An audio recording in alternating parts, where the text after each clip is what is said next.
আমি যাকে বিয়ে করব তার মাসিক ইনকাম 1 কোটি টাকা হওয়া উচিত। ও আচ্ছা, তো তোর কোন বাপে 1 কোটি টাকা মাসা পারে? আবার পরে পরে কি এর কম হলে হবে না? না, এর কম হলে হবে না। এর কম হলে বলে হইতো না, এটা কি কর? এর কম হলে হইতো না? যার মাসে 1 কোটি টাকা ইনকাম সে আপনাকে কেন বিয়ে করবে? কারণ আমার রূপ যৌবন আছে। ইস, রূপে করে ওই লিসিরি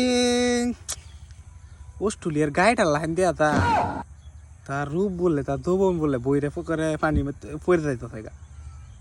তার অবস্থা কি অস্ট্রেলিয়ার গাইটা লাইন দেয়া তার বলে রূপ বলে পড়ে যাইতে থাকে নিচে শুয়োর করে। তো এই জন্য সে আমাকে বিয়ে করবে। আমি কি কোনো দিক দিয়ে কম নাকি? সেটা কি কোনো অংশে কম? তার অবস্থা তো খুব খারাপ অবস্থা গো। কম কই দেয় সেটি খারাপ কইছে, কোনো অংশে কম না, সব কান্দি।